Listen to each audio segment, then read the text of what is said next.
same. O medjuma kase wo diero ha ene nsia ekiripo enkro kasa fidie so.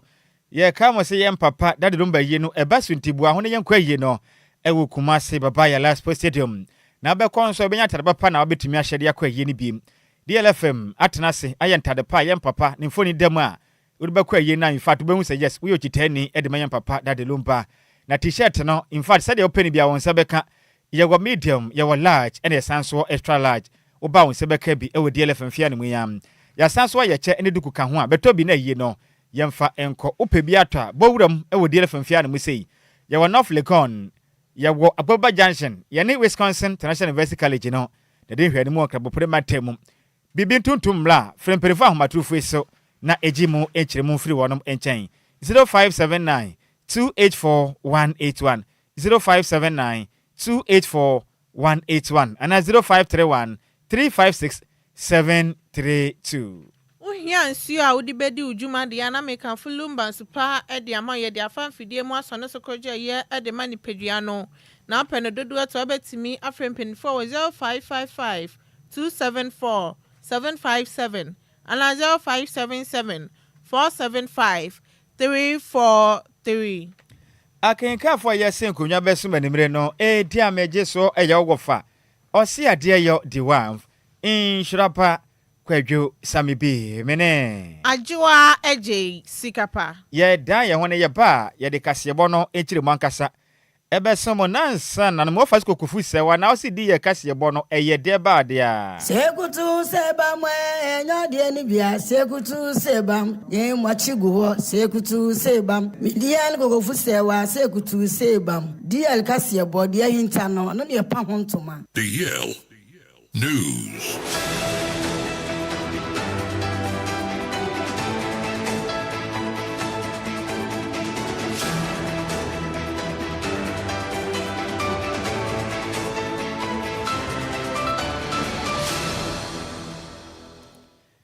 Yamamo akwaba afitu mirikande share yen ewo Facebook and afinsi YouTube na yemfa kasebo no enchiremu emfa ensemo yensha kasebo na se emfa free posifu akache na Ghana Police Service nkrabetam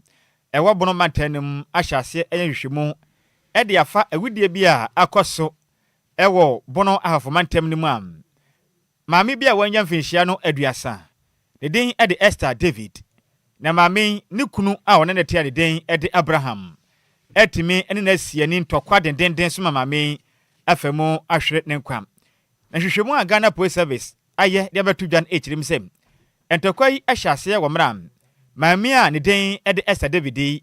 ahyase ebisa ni kunu sem mobile phone bi ekita no pese oje phone no ode ya ade na ne kunu se dabi onte ase obese obehwe na obehwe me course ne ade a otwe kura on memfa ma mempene kura na no ena ntokwa hyase a ne ho kafo Esther se dabi me pesa phone de bitumi na me de ya me ko bi ntime sra be yanka fama me be ma ne se wompene o gidigidi mepene menye o menye meje sa o gidigidi sa na Esther form team e prefer kwa hwa Esther na da ho no mu ya wakọ unconscious just watolo mum o mun so de ne kopie mu ayasa bia team kaja Esther ena hwere ne nkwan na enka ne kire me sem eyade a openia ne din di Abraham ena ho kafo ne din di Esther David amekese no wato ya no monsedue no omota akopa enipa mte tifio bi kire me se dabia da ntokwasi na asotura si na ye papa Esther enisu sa na so Esther awade penti ontumi nko so otia wale ho se yam na nka ne kire me se nansempo nche bia ntokwasi Esther epira ye mbomode akwa na operation ko papa ene ne ade a enti ka ho bi na nansen ntokwasi ya otofom no wantimi aso nem se no no ankasa wadi kan kwa pra na se ontia pompo na post for kire me se mekese de eye Esther ne ho kafo ne den ede Abraham yi wono mache na womugusu nhwemu na waboa menhwemu mapa akwaso de fa de kudie ntia nam so no ankasa ne ho kafo ne tie se ne yire a wanya mfinhia aduasa na fon keke fema no mepene menye saa ma otumi abọ no akunom na pofo se mbode ade amu no akwato ayese mpenifo ehwehwemu ede afontiwe na hosama efiri burumantem eba nimre no yade mo nchechiremo esomo Yentoa Kasiabone so na lawyer ni Eya Andy Apia Kubi ono ana ya lawyer ni Dema Ashanti Regional MPP Chairman Eya Bernard Enchibosia kwa dodo na friend se chairman wuntumi na ya dia lawyer Andy Apia Kubi edi ato court na nim so momodin ana kwadubo omodi abom ni na no omonleste ewon krata so emfema wom no mu hu kwan befa so a ombetimi aka asem no nende eye ya wada obubobo so ne de to so aduonu nso won fimpi mienu ni aduonu num ni mu omosan so ekokot omokohwe so ombetimi asiesi asem no na ya de akot no sa de eye kwa adu foforo edeka ho ana nde Mr. Apia Kubi echemu dia sani ebeyo mbetimi ehu eye kwadubo ahodo amodi abom ni ntino court no enlist bibia ewon krata so emfema won no nso hu ehwema no mahu ni sas kwadu wei ana de abom asem wei ana ye ba abedi no chema eye ade asomo ye nkrata na betimi aboam ye papa na omo so no ehu ni sas ombegina eye asem dibia ho no ma se court no ka bibia amonso no ebehu kwayo betimi edefende omoho na court nso achese omo akosi eye Adjoa momode ana omo file eye formal motion emfa asem ne ho na ndi omo so mfa eye motion imra se omo pese court no momode ana omo list kwadubo no emfa emawom esanse ya de opanima abosom ne de to so eye wotwe ewon fimpimienu ani adonunum ni mu omesan so akwasem dibia akodi asem no nti momodin asese omo penkrata ne dia ana omo so mfile eye formal motion embra eye Adjoa de yenim yi na omo so momodin afa kwadu ni no mo list engukrata so emfa emawom no din sem say edituja. As always, we are grateful for your support. Today's business was to conduct case management. At the last agenda, there was indication that prosecution wanted to file further documents. So we inquired whether such documents have been filed. Unfortunately, we have not been served with such documents. Prosecution indicated that it does not intend to file any further documents, and therefore they were ready for case management. It is also our expectation that they will have filed some documents that we will rely on, which documents have not been filed, but which we believe such documents are within the possession of the prosecution. So we pray the court that we will come in with a motion, pray the court for an order directed at the prosecution to serve us the documents that we need. When they serve us those documents, we will rely on them. Eni ya uti ye lawyer Andy Apia Kubi ono ana ye council at the Ashanti Regional MPP Chairman eye Bernard Enchibosia kwa dodo na friend se chairman wuntumi. Yentoa Kasiabone so yenyina mwe wa Ghana mampani John Dramani Mahama kache na Ghana mampani ne wapadwumade bi de ndaso no eye vegetable development project eno beboa pa na oman Ghana mampani ba ye ode botabia sinu so opeso boa no man Ghana ene yankasa yensa so yeso ye ho so na yedua ne yankasa enuane se be ya yenkre nuane emfiri amanone emomayimu emra medienti eno na ka feed Ghana dwumadie ne ho am Ghana mampani apa hontoma ewo kukuoma eno no wa hafo mantem ne mum ewo oman Ghana na Ghana mampani chim so betumi aboa pa oman Ghana iniane ahodo aye krefe amanone ede ba omayimu no eso etimi ate emra Ghana mampani ede nsam tudwam na akuafo ahemfo na momka biwom efa akuaye ho kohia mum hafo mantenu kukuomo no ene ye wade ene due ya dankasa ye wadai obubo busuma mu na taso aduonu enson na Ghana mampani echire mi sem opese woboa na dwumade obeboa pa na oman Ghana ye nkwa na ye no etumi konkanti wei omba bedua tosode nko a tosode nko no mba bedua ebe ye kama na dwumade omba bedua ombetumi at the modern park house ene ya bia ba ko mbese ye dan kama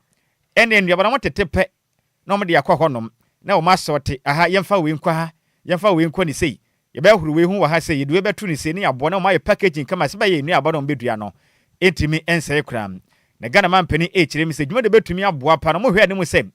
bosome maako dumienu ntem afi baako na motuma tumi awia o man Ghana nso nuane bebusu o mema ye ne yankasa yetimi ede ye nuane Ghana mampani echire mi se won betumi de mfidi akọ se be ye won betumi edi nso agugu no bae no so kama ba titire be kọ o man Ghana mansini ne mantam ne nyina mu bi ne bi be kọ tifide mantem titire fi se ho no no enche na pesi omudua ne aba na ne nuaba ne nyina egugu saa na womunya mfidi de kwa mfidi na ekọ no so no ebetumi yisu sola enya nyinam kane adea enti na wia ne bope ne mfidi na nya hoden na etumi bungu so du guaduaba ne se beboa mo man Ghana so yetimi adua to so de mo man ye ne yankasa ye de ye nuane Ghana man pani kyerɛ me so mmɔmmɔden awie adwuma deɛ bɛboa ma mɛbu no pii ɛnyɛ adwuma yɛ na nnwuma a ɔman Ghana mɛbu no tumi nya bi yɛ no nso so ɛso ɛtumi ate Ghana man pani kyerɛ me sɛ wei so bɛtumi aboa ma 24 economy dwumadi ɔmo yɛ no abɔmmɔmɛn yakɔyanim ɛwɔ mpunto ɛkwan so. Farmers involved have begun receiving substantial support in the form of improved seeds, organic fertilizer, agronomic training, and digital advisory services. A committed buyer, FarmMate, has been introduced to secure predictable markets for all the farmers' produce. Additionally, a modern pack house will be constructed to handle the grading, the sorting, packaging, and cold chain management of all the vegetables that are produced. The entire project has been carefully designed to be completed within 12 months. This vegetable development project will be replicated in many other parts of the country, especially in the north where water availability is a major challenge at many times of the year. Ladies and gentlemen, the vegetable development project is not a standalone intervention. It is integrated into our broader Feed Ghana 2025 to 2028 agricultural transformation agenda, which seeks to restore Ghana's food security and agro-industrial dynamism. Under this project, government is scaling up the production of strategic commodities such as rice, maize, soya bean, vegetables, cassava, poultry, and cashew, to expand large-scale and smallholder to production of tomatoes, onions, and peppers using improved seed varieties and modern agronomic practices. Strengthen the entire value chain from input supply and production to aggregation, storage, processing, and marketing to create dignified, predictable jobs, especially for young people, women, and persons with disability, to provide irrigation infrastructure required for all year-round production. At the heart of this plan is a simple, undeniable truth. Without water, vegetable production cannot thrive. Without year-round production, we cannot achieve food security or reduce our imports. This is why irrigation development forms the backbone of the Vegetable Development Project and our overall Feed Ghana project. The Vegetable Development Project will deliver solar-powered irrigation systems covering 60 hectares of land across 6 communities. And the communities are Kukum, Nobeko, Dantano, Sankori, Asibrim, and Kwapong. These installations will provide reliable water supply, low energy costs based on solar solutions, reduce carbon emissions, and ensure climate resilience. If you are yedi tools, you know, edi area and a juma, enti one ECG, any assembia. Any awoti ye a Ghana mampeni, John Dramani Mahama. Yentua Kasiabone Suna Kumasi City Market Association for Ediabetuja Chemu say, a dia Jumedi bi Ekoso Ewo KJT market one man ya dia mubeshe amanako subio. Esan se ebi anede stampede etimia koso ewa bra bronya ebe esan se sene niema koso soma momodi anya ya stampede ebe timia koso ewo KJT eya market. Na nipa ojina ekuo nanim ekasa ye eyom churchofo eye Michael Adujemfi edesobo edibompenifo amuhwe amuwodwom honom echemu se adenti ana woso mutimitna se ema nipa bo peso ewodwom honom sa esan sasane ekoso na de how ana bebredwedifo sanso ana de tofo omukọ eyekejeti market omukọ akwa ade no chiema ya de ampenifo ni bi ebie kwan ede ama omoton niema wo kwan ho omuni eye stores ewodwom honom na chese omukọ basan sane mana ekoso no entwa ye kura na nsemo omatete ne se ya de ampenifo ni bi ebomode agiska edi free omuni eye stores ewo kejeti market no moton ade wo kwan ho no na ndi omamo mo ho kwan no makọ ekejeti market no mo nam honom sa na ya de ampenifo ebomode a ehwom de ekoso de eba ni na ya de omanitua nti se bronya eba yi de anya de omema mo ho kwan amasa niema no etimi akoso so bi to niema wo kwan ho na so ni stores ewo kejeti market a anya de omema no kwan amana etimi akowura ho no meyesa na dipa ebo peso na chese stampede etimi koso a na chese mo de how ana de bra de tofo no so bi free ni fie aba beto ade na odi how eba beto ne so de anya de omo behwe ama etimi akosanti na ye ekuo no esra mo kebie wom to momode an omo behwe asem no esan se omo akasa na anya de omo betena honom ama omo de ade tofo ne nkwa edi agrosa nti mpenifo no momode an ka asem ni bi anya sa de ebetimi agensem those Obiano because Nippon or Abontina, when I get across a walk, Wabasa will be the way. Action or Abonte and Sana Waba. So the other question is Sassican also. Nippon about the Engine,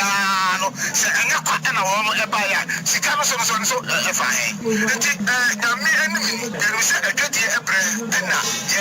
bit of the game of how, a woman will be a Kuma Yaka, I'll call it to me and oh, yeah, you tell me. And so I look up, you can say, a bit of your bed and say, someone, Yaka, say a mobile source behind the money. Say a mobile side, my wrestler, and you see about the possibility and the propensity said, be able to me about my side, about a no answer, able to be a question. Yes, Eni ya uti ye Michael Edujemfio no ye churchofo e de Kumasi City Market Association. Yantu akase bono so denko so anyire mu e wasante matemnem. Na Angry Gold Ashanti eno no e wo boase ho e na wonom etu efumagude etwaniti a e fara wonom se AGA. Na wonom etimi e de scholarship e de ama adusuafo mako aduonu 20 students a wonom eco school Ewa Boise campus at the Kwame Nkrumah University of Science and Technology 20 year can say NAST. Na empenefo chirem say SAS scholars from the madisua for no. Edi kan no omo teaching fee ade ombesua no eho ka omatua ni nyinam. Eno wachi nso baabi omde omutire betro nso omatua kapre enya de adisua fo yi ebetimi etua biem. Na empenefo chirem say emfasode ombesanya bie ni say laptop ombenya omuntua kapre kram. Even so bags ahodo ka ho ani nyina ka scholarship package ni ho a emofre ne betumi agye yepam na saa dusuafo mako aduane we ni mo no won bomboden etimi eyi wonom edifri adusuafo mako oha ene aduonum 9 student am bomboden a price na ka wonom epe scholarship ni bi ene mpanifo so na so awie ye no wo munya mu mako aduonu a wo de in fact won bomboden mo so ani wo mo fata say wo betimi enya scholarship no matumi atwa wonom adisua so na mpenefo chirema saa na monto motu edifa saa scholarship eye dwumadie ne ho no won be so motu meboa na wo so afom dia won mo ye so motu fum agudie wo man ga na modie adusua ho sensem won betumi dia ma adehye a won mo ni sika won mo wadwene ne nyansa won betumi dia sua de abeye mpanimpa bo ma mpuntu akoso mom na nso kapre e montoma no won mo abusua egedama etusire nti won mo fa kwanya wesu dia wo mofra no etimi akonkana adusua mo Ghana nso ya faso enya so emfaso pewa ediagu yebotom na Mr Samuel Pobi ono ye managing director edema eji yekunum na oje mre na ono ye nsem ntwerefo edi nkomo na wochire mi sem emfinhia mako miensentem ni ena wonum social management plan eye tweditia eka ne se SMP no wambo mbodea ehye ase efi emfimpim mienu ni dunkrom 2019 ebepim emfimpim mienu aduonu baako 2021 mu a etimi aboa pa Boise campus so edema nast no Nema konka the scholarship de attach adusuafo ne chene ne papi ebeye mpanipa e wo mayi mum na wonum echire mi sem eye wonum finhia mako edu mechire ye 10 year socio economic development plan no omoboa pass company betumi akonka aboa nafu magudu mutuo ni so man Ghana so wafa so aboma nipa bi nso abrabo etimi asesa wo manyim na mpanifo echire mi se wonum scholarship eye scheme no wonum beboa pa sem betumi aboa titru mabunu no ma womutambe utumi so mu onyansa ni mudia pa na nso kapre ni ho womunni edindaso bia na mpese mo boa seba ya mo so daache ebetimi ayedaache pa ediama wonom na mpenfo akire mi sem wonum ani age pa so mo boa school fo amofra titru so wo ma betumi anya nimde ade afa eye science ho na afi nso abafo kwan yefa so edidwuma engineering na afi nso nkunta eye nkuntabo me mathematics ni nyina e kan ye STEM education and afi so technical and vocational education eye training no TVET no ombebo amofra na nyanimde se bebo no man Ghana so yafa so na ye mpanimpa daachi bia no betumi abo man Ghana puntu etimi akonkane. The first thing that we realize that when we visit our host community, the traditional leaders, they are mostly to employment for their youth or education. So you realize that our community investment has always been towards education. It's either we're building modern schools equipped with STEM facilities, or we are investing in providing educational aid. I think this also stems out from the request from traditional leaders in the community that our young men, we can't pay their schools, or we need some sort of support for their education. And that's why we've launched this scholarship for our host community. And this is the first of its kind for Anglo-Good Ashanti Obuasi. This will be the first recipient of the scholarship, and I'm sure we'll be doing that going forward. And I think we also looked at it and said, what can we do to support our host community? We've deliberately chosen people in either TVET or STEM-related courses, because for us to be able to employ more people from our host community as part of our local employment procedure, we need people that are doing STEM-related or TVET-related courses. And my advice to them is that it's not just about getting a scholarship. It's also a commitment they are making to their communities and to their future, and especially to their family. So whatever scholarship they've received, and in this case, we've given them their tuition fee is paid, their hostel fee is paid, we've given them laptop, we've given them things that is going to support their learning. And therefore, all they need to do is to turn out and learn. So it's an opportunity that most people won't have, and therefore they should seize that opportunity and make something out of it, that future generation or future recipient will say, this is the people that started and they paved the way for us to be able to get ours as well. And so it's all, the success of this program depends on them, and they should not fail their mind, they should not fail their community. Nekwa no ena Mr. Samuel Pobika Semo ede wochire mu sem. Adisiafo ne wono mu satimi aka scholarships ahodo no. Omo sere omo ada, enya se omo sa kanti, omo kwa akwada, echire din, omo prepare echire da bi ente sa akram. Womo do mani kwoti awisie, ebedom dwumadi ati. Ene adusua musua nyina mudi machi nkakra hwe momotembo. Moyede homba moden de a omuni mu ni asem, ene echire din, mokokra. Nemo mekoba se mo anya de munsa ka scholarship nti mo kwa akwada jesa adusua mo mfa anya hwe na ma adisa ne teko form se pe na mo hunu se sabe mu guo mani mu asia won ba beje scholarship no de afiri munsem ide ma obi anani abere ne senti mo fra munsa ka kwanya we mo nyere mo afiri se mudi agoro pe wa hwe a no, it's definitely going to be yearly, and we'll be assessing their performance. What we will do is that it's not just going to be about you give a scholarship to somebody who's not performing education-wise. His academics will be monitored by the mind, and it's part of the scholarship committee's mandate for us to see whether the person needs to continuously benefit from the scholarship that we give. If we realize that the person is struggling academically and it's mainly due to his own inability to perform or not putting in a lot of hard work into his education, we will take steps to take the scholarship back and give it to somebody who's more serious and deserving. But if we also realize that the person is having some challenges academically from maybe from the home or other things, we will support in that regard. Ne ho asamanyen se hu se mofra ne bi wo hono ma ono ankasa na waye ne ho la kadasika chese ompese obesua de everise ne ontuaka bre omre ne wadi everise mpenifo de laptop de ama no mono tweam asanso ede jesa akade nyina de aka wa tuition fee wuntua nti no ugogo hunu wansua de ombeje de ama obi anani abre na mom so kobeso ha ne ba ne mfire wo na mom sika sam ne fie mu nsense o mankasa be boaboa wo se be ya obegere wo ho nti weyi eye kwankyerefo penin Edema Anglo-Good Ashanti. Nedeng ede Mr. Samuel Pobi ena wote ne kanama ne boyi yensam training Barbara Kranten ene de free santimentemo ebesom yen. Yentoa Kasiabone so na Obuasi Municipal Security Council for ede kokobo ede akwama eye aban penifo omo no mo hye galamse na se HM se omo momodian no munjai anya side omo de omo ebe fam na kwan so. No oni samcho for etwetwe nkomo na ye municipal chief executive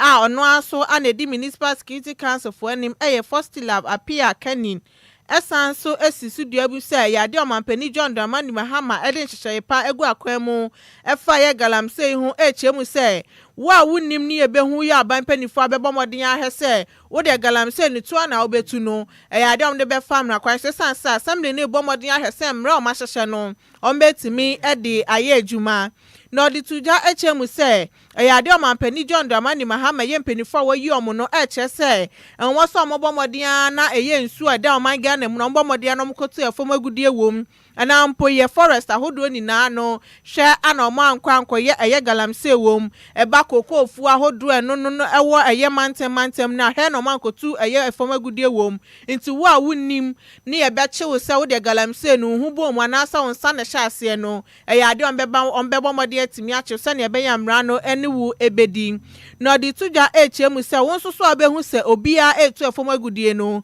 bomodin na beka che security council for no munye hwehwemu emfa ho.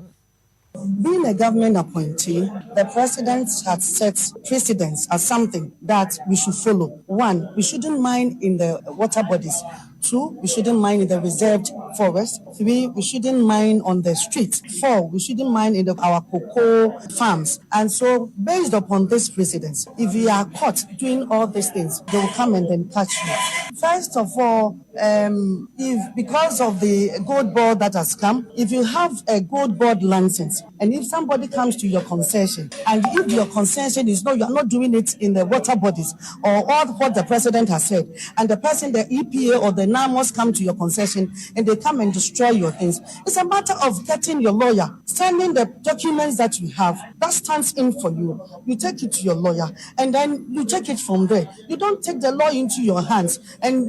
create some kind of agitation, because at the moment you do that, whether you've not touched anybody, you didn't say anybody, once the agitation has taken place, definitely they will catch you guys. And so this is what is happening, and it has affected an innocent people that are not supposed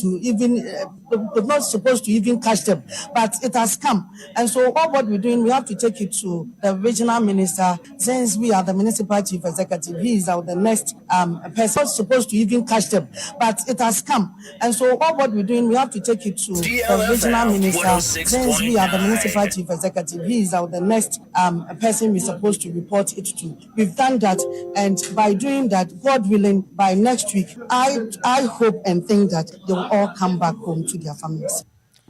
Eni ya uti ye first love appear Kenny no anaya MC at the mob was on one so anedi a boasi municipal security council for any. Yan to akase bon so yemo nwura mwe wo my Ghana ye mess bedwafie nene domokuma ba no dini ani den de onimnyamfo Alexander Kwame na osahen afenyo marken edensem atudwa ediafa o my Ghana yakwa obasika masibedwam eye opani pa ono ye masibedwa de ma de hia wanom wa adwuma ko enyan a ono kwansi osoafo hwe o my Ghana yesika sem so meche doctor kesra to ba force betu dwanom o kirema in fact niam anse da nkweyum enkonye bako kirem se eye cut and paste nkoa dadan na chese enya do ya de fufuru bia ba mu ntisa budget we die in fact eye bonga data kram na mra debate e course ma se bedwam no ene ya na Alexander afenyo marken kirem se wo hwe anamuntu a osoafo hwe o magana sika sem so doctor kesra to ba force etu na enya ade eye bako ba se wono aka se wa mo ne humpo na ode sa budget ne kwoto wono mu se bibba ma chese enwure egumo no enya se mukuma kram onimnyamfo Alexander afenyo marken kirem se enkrata asama hodo a efa o my Ghana emfimpimie no ene do nunsia akwa obosika no ho no ne nyina daje se wura nko a enwura nko a chese ese moto ombo asehye ne maye no ahopepre nti ye betwa we mu ye beyi we yafiri ho chese ahopepre mirika 20 omanto tume se nwura basasam na wo kire me se mekese no enima ye bisi basa pa nti obesra ban wo mamade antena se na wonom budget omade ba ye 2026 na mo nhwehwemu kama na mo visa domade ba ne me nukura ni in fact eye wura nko a no mo de abeto ma hye bedwam no. Mr. Speaker, the finance minister was not here, but at the risk of being repetitive, Ghana Railway Development Authority. Is there any railway ministry? Is there works and housing ministry? Go and check page 74, page 75 to page 76. Finance minister, perhaps we may forgive you because you have an added responsibility at the defense ministry. Because they want you to buy the aircraft before you leave there. They want you to buy the presidential aircraft. Otherwise, why have they not appointed a new defense minister? They want you to finish that transaction. But your deputy minister and your technocrats, the various ministers, including the roads and highways minister, where were they? Did this budget go to cabinet? Did they read over this budget? Finance minister, this has never happened in the history of this country. You bring a budget of mistakes. You don't read over your budget. So, Mr. Speaker, by extension, every figure in this budget is compromised. We must now watch your figures again. That is how come you claim that within 3 months, you are going to achieve 74 billion in revenue, when over 9 months, you could achieve nothing much. Mr. Speaker, I shall conclude by urging the finance minister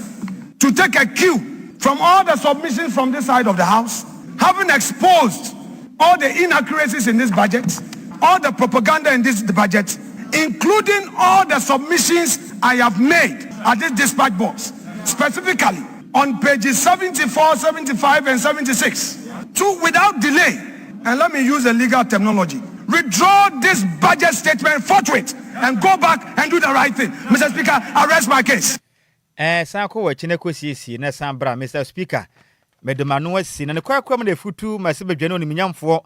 Alexander Kwame na afenyo osahene Marken. Eto an ensem so na wokire mi sem. Aban ba ye ase watwe nani ase pani bone a wayi mframa bedwam. Ekire din. Ene wayi nani ena ato forsen. Ene ato in fact le force pao.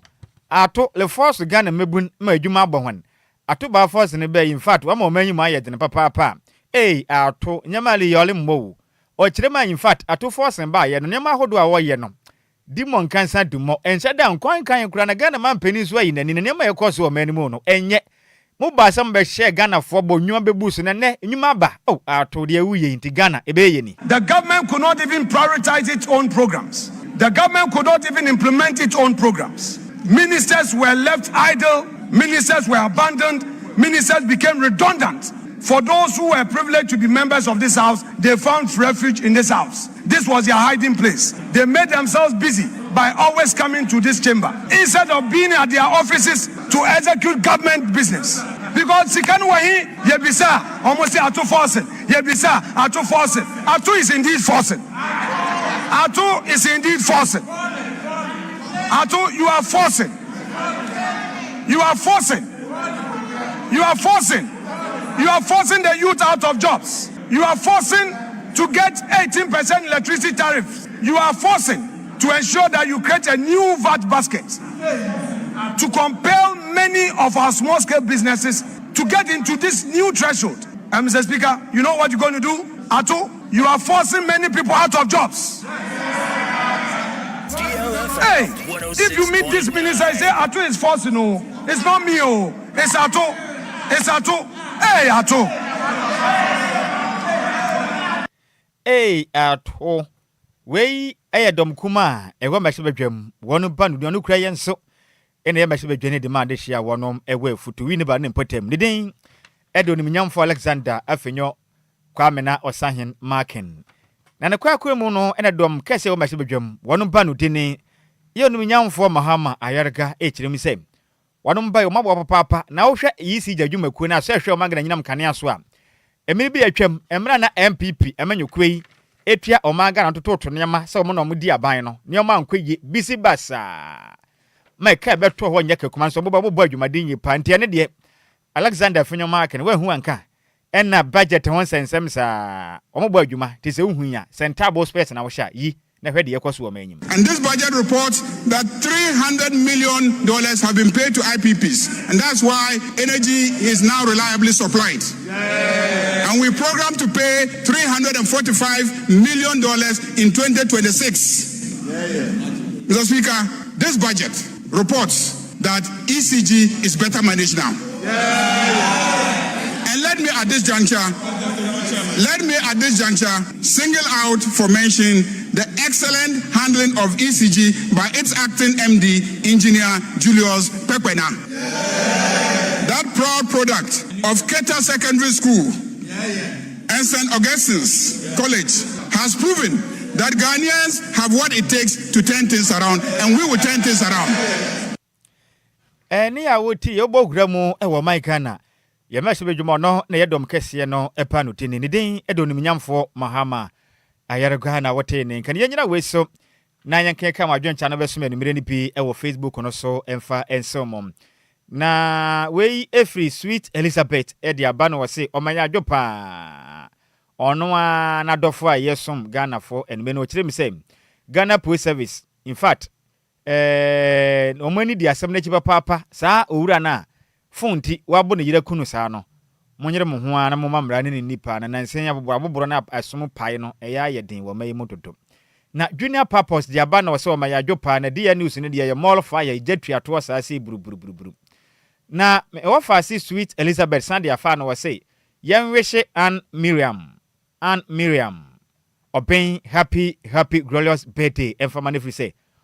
odone papa odone pa yamisha na wodawi onya ne sono kokura so Aunt Miriam we de wa wodofo within ye Aunt Miriam open wodofo Sweet Elizabeth no see for birthday and famona. Dole ya jewe je dia ba na say good evening can promise Sammy B. Any Adjoa Agyei Sikapa hwe live at the Free Christian Village at Chimwata. Dear news Mukobe. E chiremu a we de e gboza e demba kope. Aha. Na mamemfa. Now I say dole ya jewe je dia ba na say justice for women. Or say Ghana man or say 10 e koma mo na now since we hu so oba ni bi so akwhwe be ma bi sa Ghana Police Service yente hu hwi. Asa mo bure ya mo nka ho asem. E ma ne de no nko na mo ka yesa so ya injustice. Equality ne wai. Obabu be ma chire din, be ma kwọbu obi ane ya chire. Ndi we de besere ma dama, ya dama. We de mo ma de na mo mra nya adwuma na nso sa ma ne hwe ya, mo nche won bi. Na se na nso mo na bure ya yente ho asem. Na Barbara Granton de aba na so hwe live edi free Accra International Conference Center. Me ana mesoma no so nko ba adwuma. Ose kasebo ne ye tasty pa na wafe Adjoa Agyei Sikapa na mempo de ontumi mfeme. Ofimi a enyeyi because menya aduane a wedie na wafeme. Na Boatin Samuel de aba ye ne na musini oton credit for sentiment temu de aba na wase DL News loud and clear inside Manso Atobra room no se ncha kese nkoma honorable Dr. Alex Yaubako aka na Aboroso Prisia Himan assembly member na afizina na 2 na Bruce group of companies Prisia municipality no mogwonti Nyankopon hira mo pa na Aboroso me wofa me chiwa ni mre na Kofi Parliament de aba no the news is live on clear loud and clear inside Aguna Bobikuma apana na wo ba ye no wamfa ya chede ne ho asem wanka Kofi wanka wo kire se ye buru anyade wo ho me ni Adjoa ye de atu etirim na wo ba ye nim se nka beka ho asem ana meboa ene Kofi ba ye wa moso ba ye ba kwaje enya na adwin se ye refi o ba kwaje o na den se Aguna Bobikuma de ya nim ho mimi nim ho pa wate ye fa adwuma ko ya duru ho no mawie so aduru ye be kwa kwaje ha ho bebe ye dure no kasebo no ye gina wesu ne ada ya ho ne ye ba de obatia ni Power Sports on DL Power Sports on DLFM 106.9 DL Power Sports. Emwade, ejawo, dead down. Pressure. Mr. Kasante, Mr. Brother, Mr. Kasante, Asante, Mr. Kasante. What you want to do? Mr. Kasante, hey, Borike!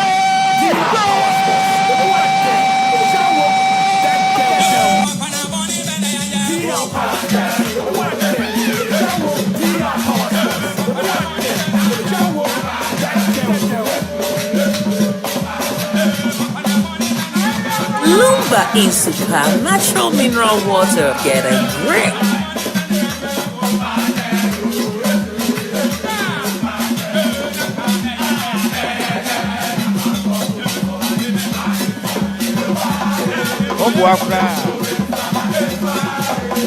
Yani ya krono we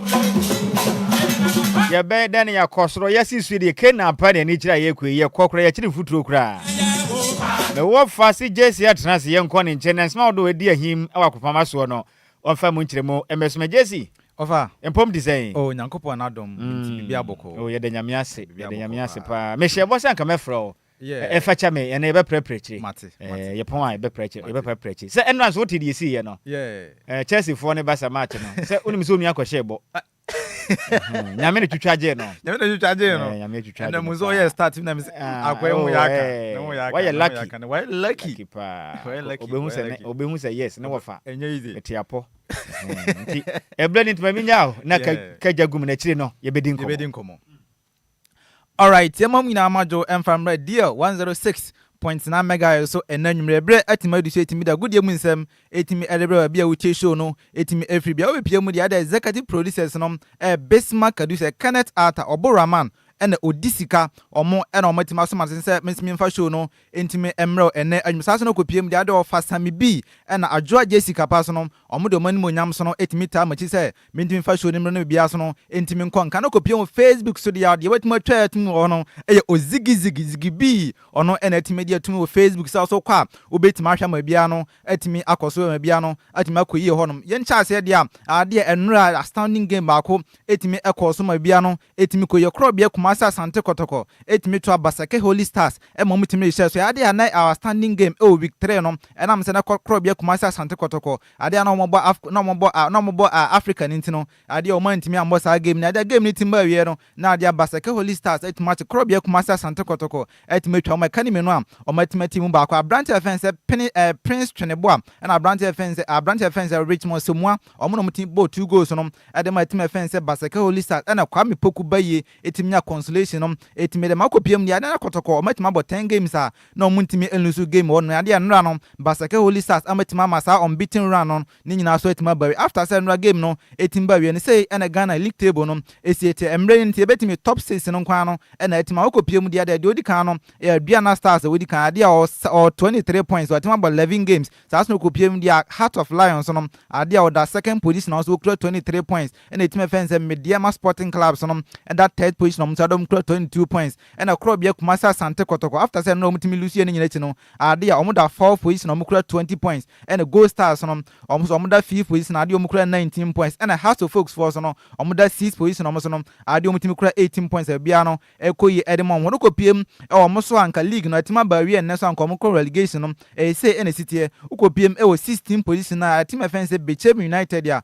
omukura 10 points and team offense Basake Holy Stars omoda 17 na omukura 9 points and Techima 11 Wonders omono matima we kura na ade a omutimi kura 3 points ono so no ma so no entimi nkoyi emfa mom we say ene no standing game netim ba wie no say na league table no esiete okopiem si da ade a MTN FA Cup no ade a run of 64 na no games bi etimi ba so no ma ono so say ene results etimi free mu ba no esiete okopiem de ade international allies for etimi tena fi a moto mo Refract Lions game no timi ba wie no na ade 1-1 ade a bronsama josuo no omutimi share so na timi ba wie no na ade international allies etimi share kan na etimi matimi fence Accra Lions no omutimi share mu mienu so etimi ono bia so no entimi anko ya amfa mo sa so dream self no omutimi tras so no ade ya Tuba Astrote fa no omutimi share kan mienu ema Sympathy Sporting Club so no ade omutimi te kan ba ko bia mu de Kwa United omutimi tena fi omantima nse bi ema Port City etimi kobo mekano ba ko omo so no omantima Home Stars no omutimi tena fi omo share kan ba ko ema Golden Warriors so no ade omutimi te sa kan se bunsama dwoso omo de share so no eba we na ade a team offense Home Stars etima share team offense Golden Warriors so no 4-3 a omo so no omatima advance a omo kama bia no etima ko nka ade a wafa 40 tena fi omo share kan omo share kan mienu ema team offense Kosempe United so no omutimi te kan ba ko so etimo ho no ma bibia so etimi ko ema FC Ashgold so no ade no omutimi se fi omo share kan ba ko ema Benap omantima ta so ko biem da Nations FC omo share kan mienu ema Ebony Force no etimi te ba ko 11 wise etimi te fi omantima se bi ema FC Samates ekwomo kan mienu a omantima te Mediama etimi te fi omo share kan na ema Secondary Rose Park so no ade omutimi te kan ba ko no sa so ko biem da Boligatanga Soccer Masters omutimi te fi omo share kan ba ko ema Yape FC so no etimi to omo Boligatanga ho no omutimi ko twoma kan miensa ade omutimi te kan ba ko sa so ko biem so dia dia TFC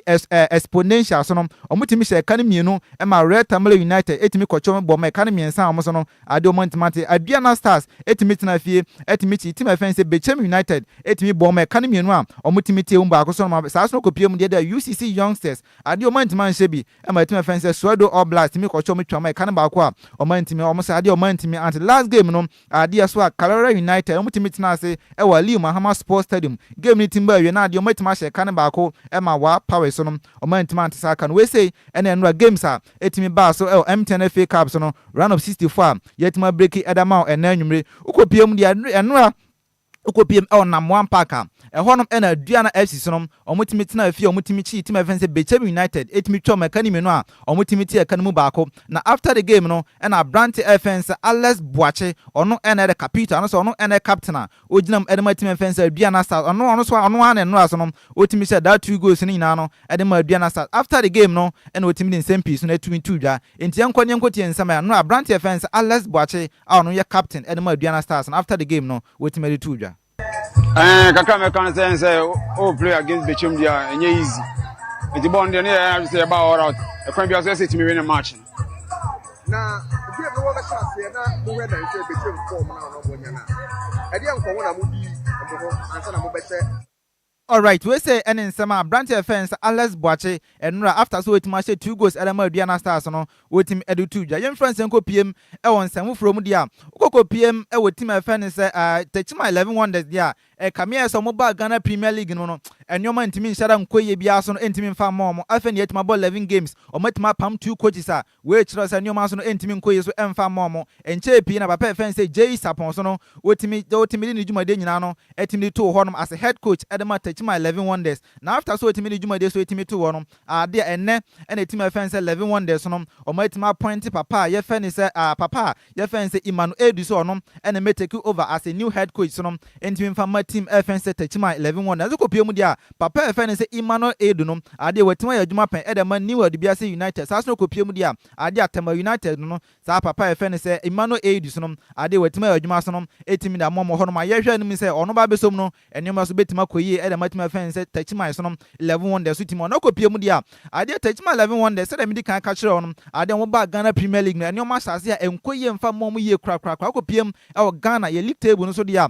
ade Ghana Premier League table no so a omo na ade omutimi twa to so na etimi no ko piem dia 11 games o matima bo no ofa say na city ade o matima bo draw makomako miensa e na matuma lusu makomako o matima lusu makomako 8 na say e kire wo say ade a win efen say win no Techima 11 Wonders o muntimi record bi so no e ho no ma enema so ntimi nsara enkoye so no entimi emfa mo ho no ko piem so e ho no de ko be say so no nsema e fitim efen Techima 11 Wonders so e ba ye break bi da ma ko piem e kasapin circuit dia ade a kasapin circuit interbasic school gala no festival no ade team ba 2025 edition no ade team ba na team ba so no ko piem de o mo bo JHS level and a Premier level so no etimi ono ko piem dia JHS level na ade na e under 15 and a Premier level so no ade na e under 13 so etimi ho no na ade o mutimi de na 13 no a Premier side no etimi aba wie no school offense Power of God Preparatory School omo no mutimi jima bia no etimi konkan ho no etimi twebe omo coach offense coach Adam ene ebusa omo se ko piem e kasapin circuit no ma ade teams ba na se ko piem da schools no strong schools ahodo pi so na etimi na ade kra so no ene etimi se ne nkran ya wotimi kato no boys ntimi ma omo timi je da U13 no so no etimi edisi omo na so.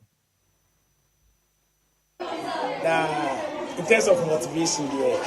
there be a park in so ya ne nkran no so nti ya mo gala no krampo die na anaze interschool ni ma so na nkran ya high motivated say there be a park in so die obobo no homode na wa kire say there be a on coach training no me say I was say tournament bi say dua o kire say ampa when you good nature dada. Right, we say any sama coach Adams no etim editor ya na trust abusa na say tournament na de abawie yo na abawie no players na utimi de omutimi gi U13 no e the primary side no e say ade na wo ye omo wo kwakwaja omo sa akwa ana say wo ba bi a wo prepare say wo do metimi akọ. I'm saying Kranan Casado, we are aware that they no so kind of motivate you. Say, Uminia, you look at Milo, Milo competition. And I want that this year, on my lunch, even before and Sana, you are going to special competition. Yeah, it's in Kranan Casano. I imagine, say, I'm the Milo. And in some so ultimate editor driver players no mutimi U13 no so no ultimate to just so etim edit form the last one no yebusa mo say after say wutimi agye don kofobia omutimi so was ni ntino hifafo na obetimi abo maba so mutimi boa wa wutimi agye sa gala we si etimi disi wona so I'm head coach of the Adjoa Soccer Academy. The entire staff of Power of God, Emma Banak, so the Oscar every day. Abistobana for Power of God, headmaster, Selebi. Yeah, almost support Ekahuna Mia. Chakasi and Kumu. We say any sama coach Adam etimele tuja after say ni team na say ni school no etimaji U13 as a primary side no e wo kasapin intagala no so no as no etimele tuja ukopie mu dia house of folk force no ometima babontin etimi ni nsempi so no etima tuja sama house of folk etimi kan nyina ne say omoso kopiem e wa cross poster ma e kamia some games o mebo honum bia no enyoma ntimi nhyara enkoye mfa mo sa intino ma amayin so metimi ometima yo omo home grounds no etimi da ba piem o University of Ghana Sports Stadium te say de house of folk for no ntimi hu so mbom games no e wa cross sports stadium na mom ba bi metima bom games ni nyina no e kopiem de e wo University of Ghana Sports Stadium we say so no any house of folk so no information omo de aba ye break bi de ama ene anwume na last story so no ne ntimi story so no ofa okay Abrantia fene say Abrantia fene say Daniel Daniel Opare brɛ bia no osina kan e de matim fan say Standard Liège okoko piem okoko sina kan kakra so no e de matim fan say Lens e wo fan say France mpatam honom e na okosina kan so e de ma Real Madrid so no Oma Academy abrante na ade a watimi anya 35 years enne na abrante fan say Daniel Opare wo se enkanche obi a say watimi 35 years ade na modern no ohwa enoma ntimi nhyira nkoye mfa manesa ade na kotodwo mu so no etima emrenti no at the age of 35 no Ghanaian professional fan say Daniel Opare so no ade a watimi so no hangi ni bu say ontimi nsi akan so no emfa ma club obi a bekopiem de ade a onya collab ebepiem Ghana U17 obepiem Ghana U17 otimi boa ema U17 no omutimi je 7 trophies etimi honom saa so na U20 so no otimi boa ema omutimi je 2 trophies ana kopiem the senior national team the Black Stars na nkasansa so aso ade a ade a otimi nya 19 appearance and the team demand the senior national team the Black Stars of Ghana ma bia so no etimi ko inter brand fan said Daniel Opare was say ade a nimpom etimi emrenti no ade a in the professional football no ade otimi spend 17 good years in professional football and they say there wetima hanging boots a also okọ no wetima kọje na homina mankra no so no etimi ababeto ntino on that note no yentimi fa fie mu nsem nyina no entimi emfansi Lumba in super natural mineral water. Get a grip. That's super. Lumba in super natural mineral water. Get a grip. That's super break.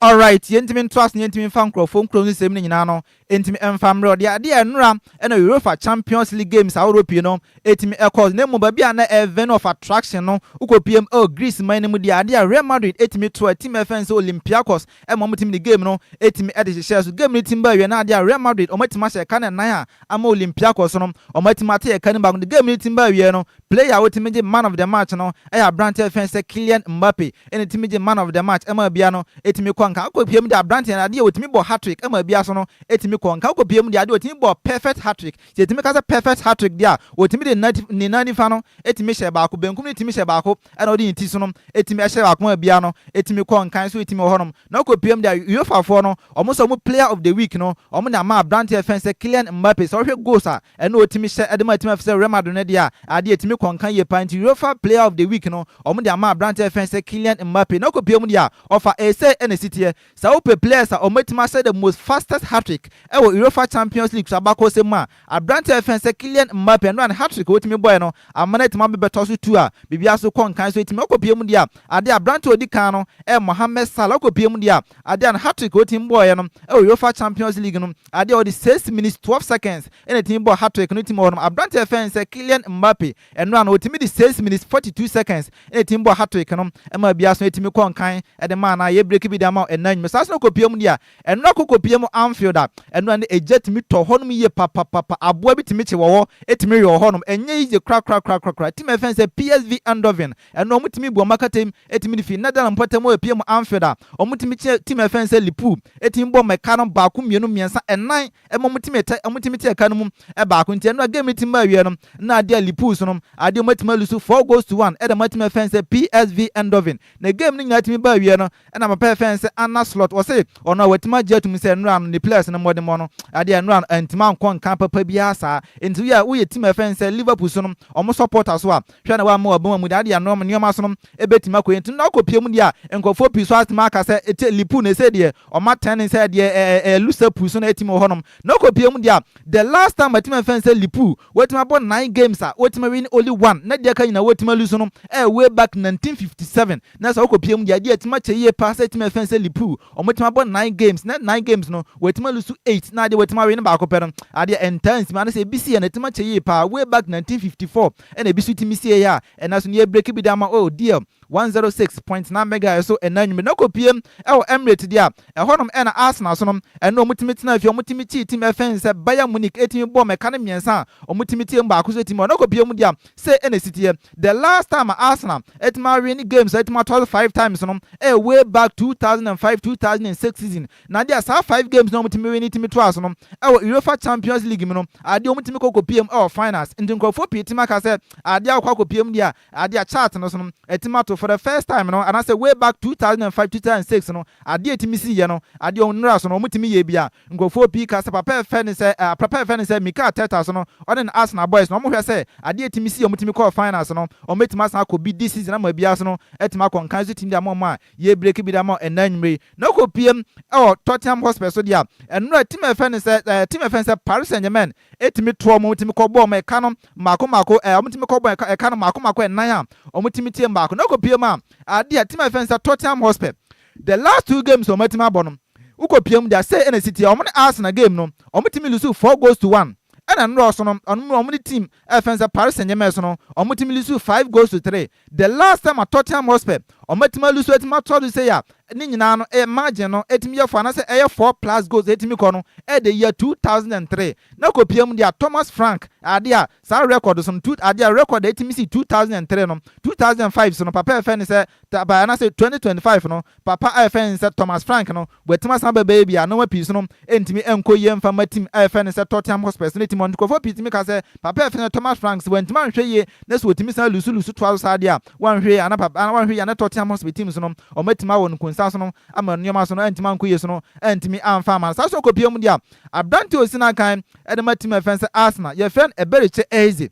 and after the game omutimi ni Bayern Munich etimi boy na central for timi twen ben no and omutimi busa na say abdante offense eberiche easy wono usi so abọ no why crampo and na ohwe na etimi asuasun abọ and also na ebra na otimi was 17 years and also na otimi was 16 17 years no obi na otimi hwa no so asuasun abọ ye pa no abdante offense Eddie Mark Hazard because na ohwe abdante offense Hazard so ogina field no so they were no otimi ye nkonwa otimi twem rante be 4 5 etimi bom at once na no otimi was 16 17 years no there obi na otimi hwa no so obetima asuasun abọ ye pa no abdante offense Eddie Mark Hazard we say so nsama Arsenal player fan say eberiche eze so etimi de tudwa ye break bi da ma enanwre uko pie wo Champions League games etimi course weekend and as etimi course over the week dia they say an African players na omwo no omomode mo so no etimi uko pie mu dia Abrante fan say Pierre-Emerick Aubameyang Gabon Neymar adia wotimi ball 2 goals wotimi gi man of the match wo honom sa so ko pie mu da Abrante fan say Sao Gorasi Sina ka de matimi fan say Dortmund no wotimi ball 2 goals wotimi san kwa animu so etimi san kwa gi man of the match ma bia no etimi konkan so etimi di man sa so ko pie mu da Abrante fans Ayobi El Kabi so no adia ono so no wotimi she 1 goal so no e ma bia so etimi konkan etimi di man and Abrante fans Ademola Lookman so no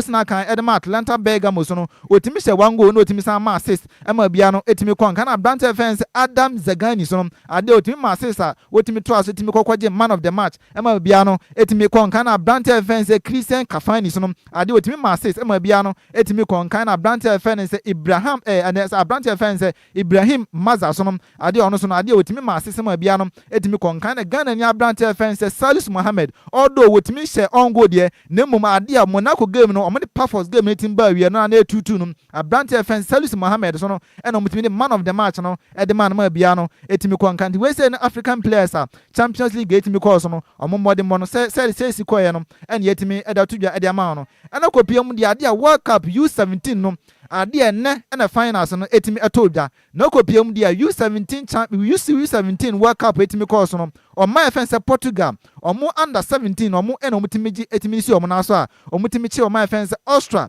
etimi bo ma de kan mako omutimi shi o my kan ba ko a o man timi so no antimante ade a Europa League games and the Conference League games no eguso a ekwaso nti o chena results e betima film ababia no ye beba na etimi da babeso nti on that note no ma me fancy na minja mu emfa ma ofasa me B e o CD A no ntimi nto aso right me wo fa CJC na wo te ne nka se wo de akopama so nsem no e be som ye numere no nti aya tu nu yakuma fo se me se next time se ne mtwitwa Agyei ne sa no oko mane nkoye sa abone biem ne de chance ama no so se de twese me kan se wo de unu obi abechia no me ne de mo nchia bonitew na yenko all right me kona de ma memfa enchia sonko emfa ma Erica okwo school e wo Wisconsin University sa aso no kopiem de ade Gifty Asamoah no so okwo school e wo Wisconsin University babi won bia ma memfa enchia sonko emfa mo ene anwumre uni mo dada na se obepi efia na uhia wo mo minimum dada Oh yeah, sure. Minimum. So we for the am pentro. Yeah. Yeah, me Judy. I don't capacity sana. I mean, we both didn't have who maybe say was my fa. Cause Wisconsin, yeah, atena ha chepa, but mini adamfo bia minche obi akra ho da. Minimum once na mo school ho. Sir. I won fast for that. Minimum once na mo school ho. Mate, yamin kan, yabe adoma, e be say share beto. Me won fast just na ote so de agropama so nsem e be som yen e wo kasebo no emu no na yenyina we si na kasebo no ye di si na ansa ye be kɔ no. Awoda bi wo ha nem se ye monitor no ye wi a na afisi nka baba ko aba na yen timfiri ono na yen sɔre so na awoda yi ekɔdiama Shra Equia Sapoma Sapon. Ena afin so eye kyerɛn kwaku Sapon. Ena yomienu birthday.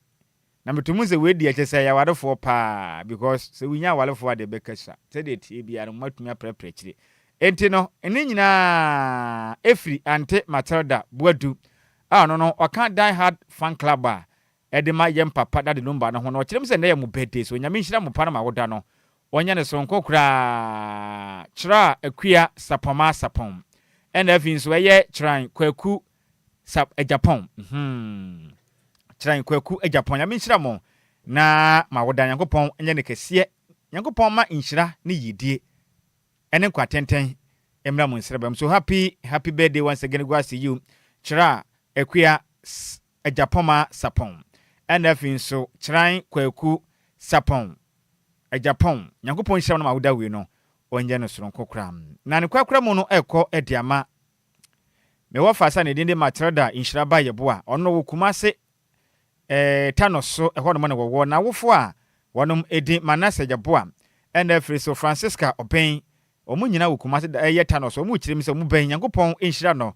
Ne na ye de birthday no. Ompepre kyerɛ ne kɛse kra. Oma ne nyini menye panyinipa. Nimde ne nyansa nyina dwuma na achi bia no. Omen omeyo penipa no mesom Ghana. So happy birthday ekodiama Matilda Nhyiraba Yeboa a wo kumase tano so efri wawofo Manase Yeboa ena efri so Francisca Oben a omo so kumase tano so no se yemfa woda kese wi no yemfa ema wo na akenkafo me na yesin kunwa besom wo no kaseborumu no yeyemienu pe na ansa na no DJ Zigibi eboa de ekopie mu ego Facebook no so ena afin so Madam Mabel entry esa kasebo no edema yen na DJ afba di bia fa kuntu na se de aba odi bia ba na oba palenda dodoa efrosa ya lenda na we adwuma ewo eye Caesar restaurant ene birthday so oba palenda ahofe nyame nhyira opi nyame nhyira papa na ene your birthday nti oba palenda dodoa efrosa ya lenda a we adwuma ewo ye Caesar restaurant nyame nhyira o na woda we no onye ne sonkopa Yakopon emfi eyo sosurum ho no mo na omma wunyansa obetumi de abobra na wakɔ anim abrabom otamfo no taatawa ye kye no gu nanim ase wo Yesu Kristo dimu ye die ne nhyira ene nkwatenten enemra wo nsabam so awoda kese ekɔ ma oba palenda dodo afra wo se ya lenta awoya adwuma ewo Caesar restaurant mi hye no awoda we no onye ne sonkokora emfa emma wo na kenkafo me na yesi nkonya besom wo no di amegye so ya wo fa